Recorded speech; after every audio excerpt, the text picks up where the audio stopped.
Hi everyone, my name is Shauna in case you don't know, and welcome back to another video. In today's video, I'm going to be doing the Mid-Year Freakout book tag. I want to warn all of you that I'm having really bad pot symptoms and really bad brain fog. I'm just generally out of it, so I may stumble over my words a little bit, but I'm going to try my best. Also, I just realized I'm literally wearing a shirt that's not mine. It says Western Washington University Mom. I am not a mom. Especially not a mom of a college student. This tag has 13 questions and it's just looking back on the first half of the year. I've done this tag in the past, it's like one that you can do every year, but I don't remember to do it every year because I'm very forgetful. For some of these questions, I could have used the same book multiple times and I perhaps should have to make it more accurate, but I really wanted to like diversify what books I have in here and not just like list the same book for each question. Let's just see how this goes. Let's see if I can be coherent enough, see if my brain fog can let me talk in smooth enough sentences. The first question is best book you've read so far in 2022. There's a lot of books I could have chosen for this one, but the one that I'm going to choose in part because I found it to be like one of the most impactful books that I've read this year. So this book is Notable Native People, 50 Indigenous Leaders, Dreamers, and Changemakers from Past and Present. This is by Adrienne Keene. This is a fantastic book highlighting a bunch of different Indigenous people who have really worked on like reviving their culture, helping the environment, making political strides, or just like being overall fantastic people.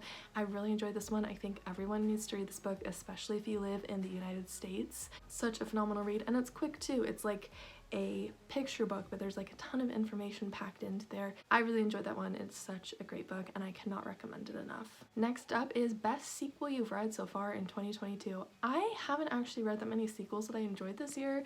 I've been reading a lot of like Attack on Titan this year though, and so I'd probably say that some of those are my favorite. The one that I just read, which was volume 27, was phenomenal. I read some like way earlier in the series, like volume 8 and volume 9, that were really phenomenal. It's a great series, but it like has a lot of ups and downs. There isn't any books in the series that I hate, but there's definitely some that I like love more than other ones. So Attack on Titan is what I'm going for this answer. I'm not really like specifying which one in particular because it's such a long series and I've read like 20 plus volumes of it this year. Question number 3, new release you haven't read yet but want to. One for All by Lily Lainoff. I have the audiobook version of this that was read by Mara Wilson, I think is how you say her name. And Mara Wilson played Matilda in the iconic Matilda movie. So like One for All is a historical queer story with POTS representation. I have POTS, so like I'm very much looking forward to reading this one. I haven't gotten around to reading it yet because I have the audiobook version and it's insanely long on audiobook. I'm gonna do it soon. Just haven't gotten around to reading it yet, but I'm really looking forward to that one. And it's a Three Musketeers retelling too. I almost forgot to say that. That's a really important part to say when I am describing this book. Next up is most anticipated release for the second half of the year. I should like look this up because I don't have one that's coming to mind off the top of my... Wait, I do.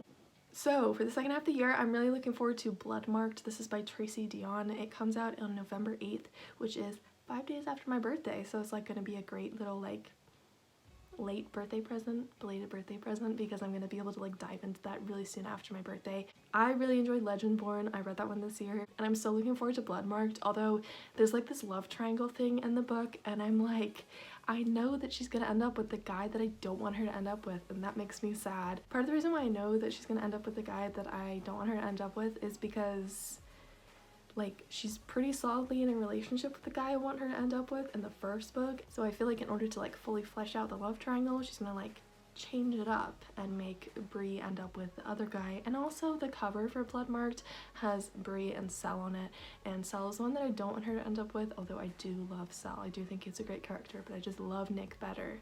And I think Nick and Bree have a lot more chemistry. Anyways, I have so many thoughts on that, and I know that's an unpopular opinion because most people prefer Sel to Nick, but I prefer Nick. So yeah.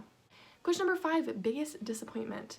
So it's hard to like classify what my biggest disappointment is because there's books that I've definitely hated and given 1 star, but for me, when I have a biggest disappointment, it's normally like sequels, because if I'm reading, say, the first book in a series or a standalone and I feel like sad and I didn't like it, it's less of a disappointment than when I read like a sequel to a book and I didn't enjoy the sequel very much. So the one that I'm going to choose for my biggest disappointment is a sequel that I was really looking forward to that was only mediocre to me. So it's not like the worst book that I've read this year, but it was the biggest disappointment because I loved all the other books in the series, so I was expecting to love this one and I just didn't.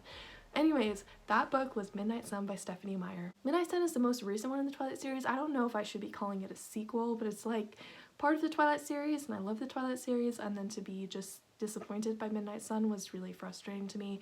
Midnight Sun is the first book retold from Edward's perspective. However, it is literally like 500 plus pages of just Edward having a very annoying internal monologue, and it was really boring, and only the last little bit of the book was actually interesting. So Midnight Sun was my biggest disappointment just because I had so many like high expectations for it. Like my expectations were right here.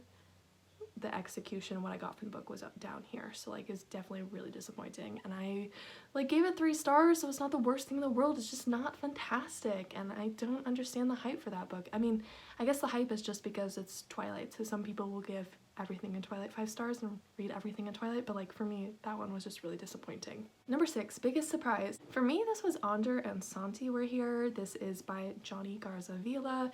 Ander and Santi Were Here is a book that's coming out in 2023, and I just like requested the book off of Goodreads, like on one of the giveaways, and I won the giveaway, and I wasn't expecting to win because I enter like hundreds of Goodreads giveaways, okay, and I like rarely win them. And also like this book doesn't have an official cover yet, and so I wasn't sure like what to expect going into this book, but I was blown away, both in terms of how much I enjoyed it and in terms of how much the book had an impact on me. Like I got really emotional reading the book. It really like inspired me to view immigration in a different way, and it really made me want to do more to like stop ICE and help the immigrants who are trying to immigrate into the US. It's a really powerful book. I really think everyone should read it if you get the chance. It comes out in the beginning of 2023, I think. But yeah, such a great book. Highly recommend it, but you're gonna have to wait a little while before you read it, but it'll be worth the wait because it was such a great book. Question number 7, favorite new author, debut or new to you? I could say Tracy Deonn because I loved Legendborn, but I'm gonna choose an author that I haven't discussed in this video so far, and that author is Victoria Aveyard. I read the first book in the Red Queen series this year, and I really enjoyed it. Definitely did have its flaws, and it was only a 4-star read for me. However, I really enjoyed it, and then I followed Victoria Aveyard on social media, and she's just like such a great social media presence, and that made me like really appreciate her and her writing even more.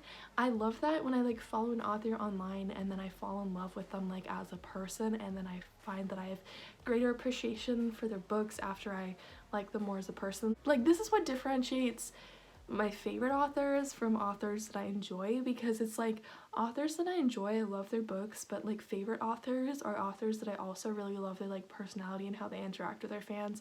And Victoria Aveyard could potentially become one of my favorite authors depending on how I like the rest of her books, but I just love her as a person, and I really enjoyed Red Queen, and so she's one that I'm choosing for this answer. And obviously not a debut author, obviously just a new to me author. Question number 8, newest fictional crush. I'm not going to answer this. I don't talk about crushes on here because I don't know if anyone else has people like this in their life, but there is people in my life who will relentlessly embarrass me if they find out any of my crushes. So like I just don't talk about crushes on YouTube. Also, like, fictional crushes do not happen often to me. Crushes in general don't happen often to me. Like, I've been questioning whether I'm demi-romantic or not because I find that, like, I don't get crushes often.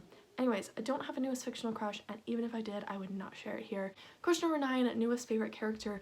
I already mentioned him earlier in this video, but Nick Davis from Legendborn. I absolutely love Nick. I think he's a phenomenal leader, a phenomenal person, and I think he's just so like well developed, his character, and I love his interactions and dynamic with all of the other characters in the story. Question number 10, book that made you cry. Lore by Alexandra Bracken, because there was like a little cliffhanger between chapters, and like I thought that my favorite character died. Turns out that they didn't die, so yeah, I mean, I was an emotional mess from this book, okay, and it made me cry, and I rarely cry from books, and I'm so embarrassed because the character didn't actually die. I cried too soon, you know? I have a whole vlog on this in case you're curious. I'll link that down in the description below, but Lore was like such a great book. I gave it 5 stars, but yeah, it made me cry. It shouldn't have made me cry because I should have just like read 1 or 2 pages forward and realized that like, oh, he's not dead. But I didn't do that, so I cried. I was a mess. Question number 11, book that made you happy. I mean, most books make me happy, so I could choose literally any book that I've read this year. However, what I'm going to choose for this is She Gets the Girl. This is by Allison Derrick and Rachel Lippincott. Wait, is their names ordered differently on the book? Rachel Lippincott and Allison Derrick. I think Rachel's name might be first. I don't know. I'm having brain fog right now. But anyways, She Gets the Girl is a sapphic college romance that's young adult, and it is so beautiful and cute and made me so happy. Really, really, really slow burn though, so just keep that in mind. I know slow burn isn't for everyone, but I did really enjoy that book, and it made me so happy and so giddy, and like it has such a beautiful cover, and I just love it so much. I want to read everything that these authors produce. Also, the authors of this book are authors that I followed on social media as well, and I became more like obsessed with them and their writing after following them online because I love getting to hear a little bit about their story. And one of them is pregnant for the first time, and it's just so beautiful, and I love them so much, and She Gets the Girl is so great. If you haven't read it yet, I highly recommend picking it up and reading it. Question number 12, most beautiful book you've bought so far this year or received. My mind is blanking right now, and plus I'm on a book buying ban, so like this won't be the most beautiful one I've received possibly because I can't think and remember which ones I bought right now, but I do know that I bought For the Wolf by Hannah Witten this year, and that book is really beautiful. Although I think the cover's a little deceiving because it makes it look like it's a Red Riding Hood retelling, but I know for a fact that it's a retelling of a different story. But I do still really love the cover of For the Wolf. I think it's such a fantastic cover. And question number 13, what books do you need to read by the end of the year? I mean, there's tons of books that I'm like hoping to read by the end of the year. Like there's a bunch of series that I'm hoping to finish. There's some like arcs and stuff that I'm hoping to finish, but if I look at the goals I set myself at the beginning of the year, there's 8 or 9 books that I need to read. Yeah, so I'm gonna reread the whole Harry Potter series. I have to do that by the end of the year. This is where it's tripping me up because I'm so used to thinking of the Harry Potter series as like 7 books, even though it's been 8 books since 2016. So I'm gonna read the entire Harry Potter series. Curse Child is also like really fast to read, so technically it's only like 7 books that I have to like devote a lot of time to reading, and I am gonna be like marking up this series a little bit when I read it this year. I have like little post-it note thingies. I'm not gonna write in my book because I hate writing in books that aren't for school, but basically I made this little like key thing so that each color matches up to different character, and I'm gonna be basically doing like character study, character examination thing. I'll probably make videos about this in the future, but like there is like 5 or 6 different characters that I'm focusing on while I'm reading the series, and as I'm reading the series, every time that these characters are brought up, I'm gonna mark them with their colored post-it note. The point of doing this is because I want to like focus this reread of the series on minor characters that I love, but that are also like super small characters that I want to just like appreciate every scene that they've been in. So for example, I'm doing like Percy Weasley and Lee Jordan as some of the characters, and I also have a ton of other characters. While I'm speaking about it, I should actually go grab it and show you my little like chart thingy that I made. Okay, so here's my little like, it's really like making my face dark when I bring it close to you. Here's my little key, and I will be making one of these keys to put in the start of each of the books that I'll be rereading. So orange will be for Percy Weasley, purple will be for Lavender Brown, obviously. I wasn't going to do lavender at first, but then I saw the purple and I was like, I have to do lavender, like it's so fitting. Green will be for Lee Jordan, blue will be for Winky the House Elf, and pink will be for Susan Bones. So yeah, gonna be reading the Harry Potter series and marking it up, so I think that will be really fun. And then to finish my goals that I set at the start of the year, there's only like 1 more that I have to finish, I think. Pretty sure. Yeah. 1 more that I have to finish, and there's one that like I'm gonna be doing throughout the whole year that I can't exactly finish it. I'll explain that in 1 sec. But anyways, the final book that I want to read by the end of the year besides the Harry Potter series is I want to read at least 1 more audiobook. I will probably be doing One for All by Lily Lainoff, or I will be doing the rest of the Cirque du Freak series. But for goals though, there is a goal that I set that says don't request arcs until I finish all of the ones that I have requested. And this means all of the ones that I've requested specifically on like NetGalley, Book Siren, and all of the different like arc requesting platforms online. This isn't including physical arcs because I don't request physical arcs, I only get them if I win them in giveaways. So like this is one that I can't exactly like finish because it's just something that I'm using to like guide my reading throughout the entire year. And so I technically have 2 more NetGalley arcs I have to finish before I can request more, but I'll probably read more Nat Kelly arcs than that by the end of the year. I have to read Dorothy and the Land of Monsters, and I have to read The Apocalypse 7, which are both ones that I requested like a year or two ago and I still haven't finished. I have a massive problem with that, and I'm hoping that the school helps me like finish all of the books that I request off of Nat Kelly. Anyways, that was all for this video. I'm sorry that I like rambled a little bit. As I said, I'm having brain fog and bad pot symptoms, so I'm like a little all over the place right now. Hopefully my next video will be more coherent in what I'm talking about, but I do hope that this video was enjoyable. If you want to do this tag, I will link all of the questions down in the description below. A lot of people do this tag every year. It's just fun. It's a good check-in to see how you're doing with your reading in the year. I highly recommend doing this tag if you haven't done it yet this year. If you enjoyed this video, please feel free to give it a thumbs up and subscribe to me if you haven't already.